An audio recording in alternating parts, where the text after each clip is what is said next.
Bonjour à tous, ben voilà, aujourd'hui petite astuce minute parce que Benoît, mon nouveau stagiaire, enfin qui est là pour un mois, casse les mèches, les petites mèches, vous savez, les 2, les 1,5, les 3, et apparemment ça lui arrive tout le temps, et depuis 2 ans ça n'arrête pas chez moi, je comprends pas, en fait il n'arrive pas à maintenir des mèches de 2, de 3, plus de 2 mois ou de 2 semaines même, et en fait dès qu'il visse, enfin qu'il préfore les petits trous, parce que généralement ces petites mèches là c'est pour préforer, pour éviter que le bois n'éclate derrière, il les casse tous. Donc je me pose quand même la question de savoir pourquoi. Et puis il me montre comment il utilise la foreuse et la petite mèche.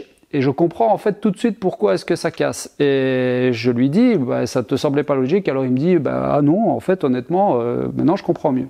Alors je vais vous donner un petit truc pour éviter justement de casser toutes ces petites mèches, vous savez, qu'on a l'habitude de casser quand on veut préforer. Généralement, les gens pensent que c'est parce qu'il fore et puis qu'il tourne. Évidemment, bien sûr, si vous pré-percez et puis que vous avez le malheur de faire un mouvement avec votre visseuse, vous allez la casser. Mais la plupart des gens prennent attention à ça et malgré tout les cassent. Alors pourquoi? Qu'est-ce qu'il fait Benoît? Il préfore, donc comme ceci, il vient pointer, il préfore comme ceci. Et puis là, il s'arrête. Et puis il ressort. Alors moi j'ai bien pris la peine de la maintenir au maximum pour éviter de la bouger, mais si vous regardez, vous préforez, vous lâchez, hop, il y a un mouvement qui se fait. Vous forez, vous lâchez, il y a un mouvement qui se fait. Et puis après, il revisse pour ressortir sa mèche. Donc qu'est-ce qui se passe?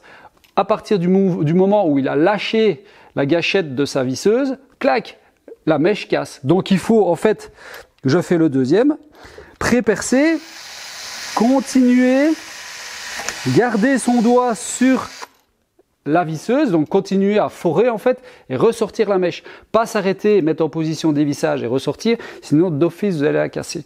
Voilà, est-ce que ça te semble clair Benoît? Ah ouais, complètement. Ok, parfait.